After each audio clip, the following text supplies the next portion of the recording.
continuar, estimados estudiantes, con este segundo tema de la semana 7.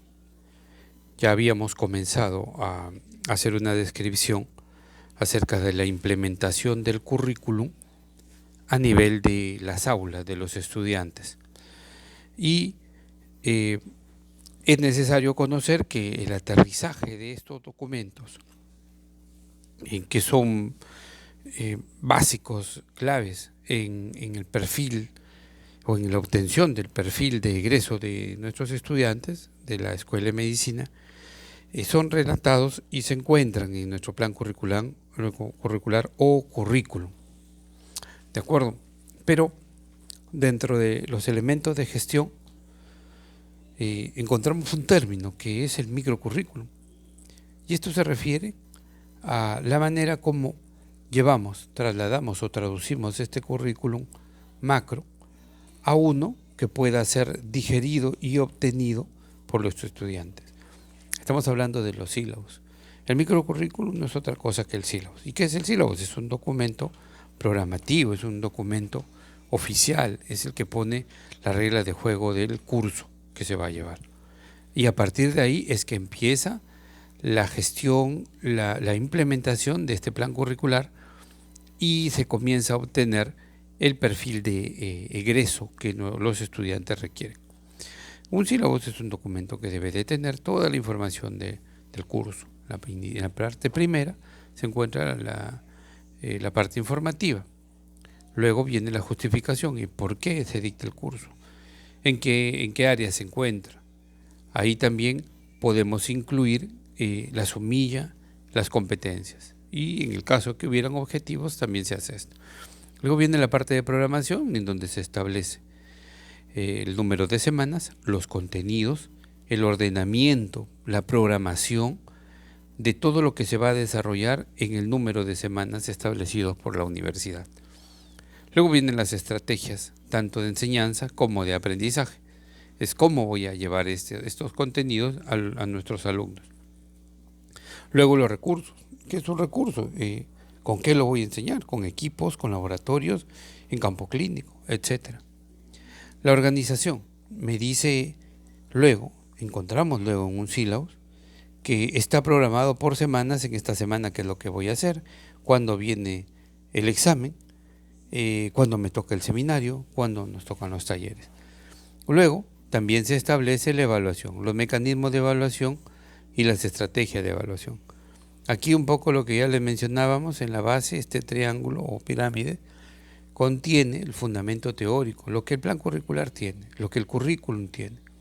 Y en la parte más alta, por la importancia que tiene, se encuentran los sílabos, es decir, el microcurrículum. En la parte inferior está el macrocurrículum y en la superior el microcurrículum. ¿Cómo hay que planificar la labor docente? La labor docente se planifica mucho antes de las sesiones de clase, ¿sí? Es necesario conocer el plan curricular y todos los elementos que tiene, saber cuáles son las políticas nacionales, ¿no? Cómo es que la institución ha aportado para la implementación de este currículum. ¿Por qué es importante? Porque esto nos va a llevar a tener una idea general y empezar la guía del estudiante. Porque no solamente se trata de que el joven reciba contenidos académicos, sino también las recomendaciones que corresponden a este proceso de implementación del plan curricular. ¿Y qué es un plan de clase? El plan de clase no es otra cosa que la estructura de la clase que voy a realizar. ¿Y cuándo empieza esto? Varios días incluso antes que la clase se dé, porque nadie va a llegar a una clase a improvisar y sin saber qué tema va a realizar. Así que un plan de clase es eso, es una guía de apoyo y se basa en estos intereses y habilidades de los estudiantes que son relatados en el sílabus. Esta semana, por ejemplo, yo tengo una clase y la competencia de la clase es que el estudiante identifique y reconozca los diferentes elementos que constituyen el sistema nervioso central. Así que después de mi clase o de la semana, si es que quiero establecerlo por semana, el estudiante debe tener estas condiciones, estas competencias. ¿De acuerdo? Así que yo debo hacer una programación de todo lo que viene. Hay que planificar la clase, viendo los contenidos, los elementos, y hay que darse un tiempo para eso, ¿no? Un momento en el cual se va a definir el objetivo, la metodología, el contenido abordado, ¿no? Y además la forma en que vamos a evaluarlo. Tenemos aquí un plan de clase claro, aquí están las actividades de enseñanza, la de aprendizaje y la de evaluación. A ver, si yo defino que mi competencia, porque ahí también vemos una competencia, quizás no es del curso, pero si tengo como competencia que el estudiante correlaciona los signos y síntomas del coronavirus con las lesiones tisulares que éste presenta en las primeras 3 semanas de infección, yo necesito tener actividades de enseñanza. Una actividad de enseñanza, por ejemplo, puede ser un video donde veo que el coronavirus ataca a los tejidos. Otro puede ser un gráfico. De repente una experiencia, ¿sí? De repente un caso clínico.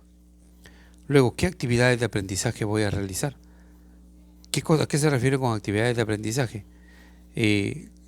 Toda la estrategia didáctica que yo pueda tener para que el estudiante aprenda. Por ejemplo, les pido elaborar un mapa conceptual o un mapa mental a partir de la experiencia que acabo de contarles.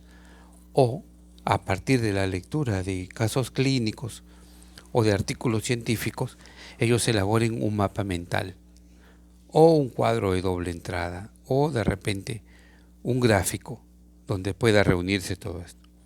¿Y cómo lo evalúo?